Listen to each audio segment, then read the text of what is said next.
What if I told you that the music that you listen to, that you are casting a spell upon yourself and you are selling your soul to the devil? You? What if I told you that? Will you believe? Hold on, let me explain something real quick. Before everybody starts screaming and saying, like I told y'all earlier, you motherfuckers have entered the rapture. And if ain't nobody flying up to heaven right now, obviously all y'all motherfuckers going to hell. Right with me. So, let's get it. Oh, you see, shock me. Okay, let me show you a short video. I've been in rooms at the top of the top, which albums are prayed over demonically. Music is prayed over demonically. And that goes out to the world, goes out to the radio stations, goes out to the public.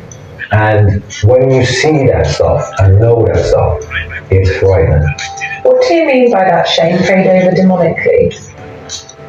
So, rituals, ceremonies, everything to bring to give light to the devil, to Satan. It's a satanic music industry. That's the majority of what it is.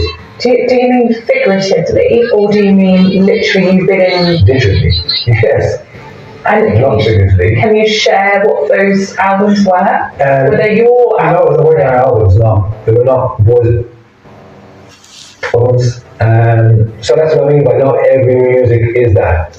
But it was on the stepping stone to that. So you go back to the 1993s and the 2000s, and then if you look at what the music is today, the industry is today, for all your Sam Smiths to your Dojo Cats to your Beyoncés, they are so demonic, it's unbelievable. And we can't, it's in front of us. And it's something that we kind of go, oh, it's just music.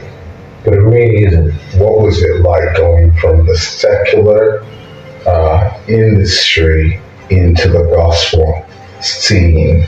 Because now you're saved, you let go of the secular self. Now you're kind of with the, forgive me for no better term, gospel celebrity or celebrated gospel singers. Right. What was that like? Was it easier? Was it better? It's almost one and the same. I think that Satan's grip on music, it's not just genres that are not necessarily Christian or gospel. I think they all bottleneck into Satan. And I think that the gatekeepers in one are the same as the gatekeepers in another. Demons use music, and the Spirit of God uses music. And you have to decide who's going to be boss of music in your life. If it's going to be God, it has to be according to the scriptures. Otherwise, it means that you open it for satanic use.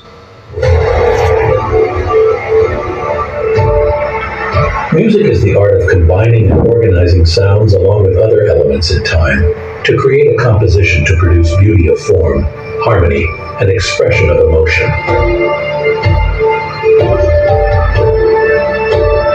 Music has the power to inspire, uplift, and connect people across the globe. Music has always been a calling card for people. It expresses who we are, what we care about, our values, and is an expression of self. But if your inner self is kind of torn up and tormented, you're going to look for music that expresses those feelings. That's why you need to be careful what music you listen to. Because if music can get rid of a demon, it can attract one. And most of the music out here now attracts demons. Then you wonder why your lifestyle, you grooving and bumping in the car, but when you get out, you can't wait to figure out why your life is standing still. Sometimes it's the music that you're listening to. Because whoever you listen to is on them attached to the subject.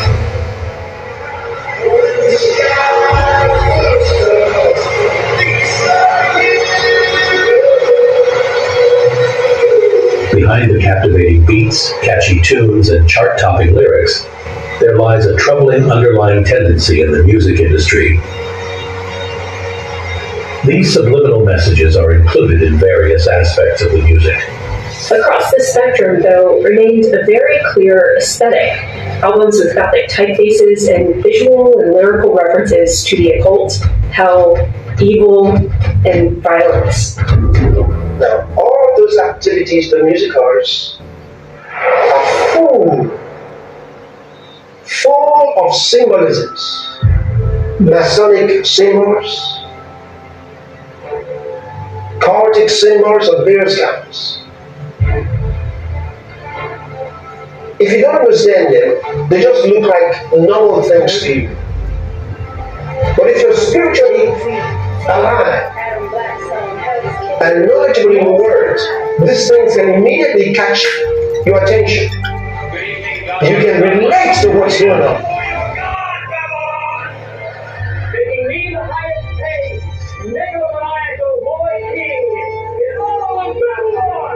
You see, if you go and visit the very home of the Oscars, where they hold it each year, you can see a plaque on the wall that says the Babylonian Chords. The camera shows you the stage, and you see an unmistakable Tower of Babel embedded into the design. Like anything linked to humans, Satan, being a master of deception, has corrupted the beautiful gift of music created for the worship and praise of our God. Music and art are now the main tools for driving the satanic agenda. This is how Satan gets to us, is through the media, through music. One of the ways New Age is being marketed to our children is through the singer Taylor Swift. If you go on her Twitter page, or I guess they call it X now, you can see actual tweets where she says, "Are you casting spells this weekend? Or did you cast spells this summer?" You can see where there's a tweet that she has from the Society of Witches welcoming her into their society. You can see in her lyrics how absolutely, it's not only humanistic and secular, but it's Antichrist lyrics. And it's glorifying sensuality and all sorts of things that we do not stand for as Christian women. For many, these themes might seem like harmless artistic expressions, but their deeper implications could influence societal norms and values in ways we might not fully realize. And what is Satan's game plan? It's called the magnum opus. Satan's magnum opus. The great work. It is the merging of so-called good and evil until there's no distinction. I said so-called because he doesn't even identify good. He can identify good. So when Satan tells you he's merging good and evil, he doesn't even know what good is.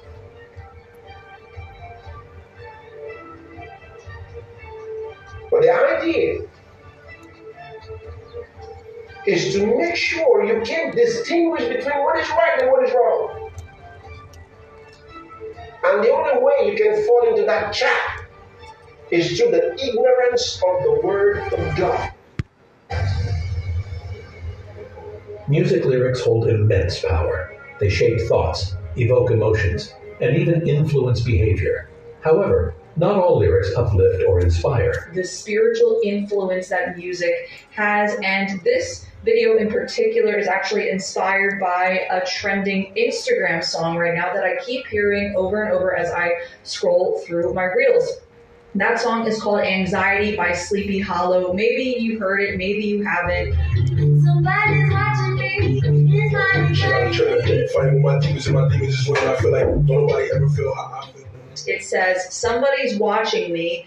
It's my anxiety. Look, SHIT got me tripping. Fighting with my demons, and my demons is winning.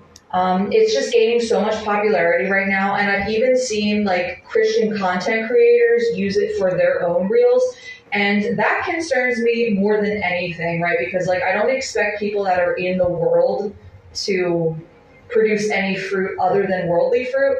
Teenagers and children tend to follow these trends without truly understanding what they are doing or why until much later in life. By then, the influence has taken root. Hold on, let me explain something real quick.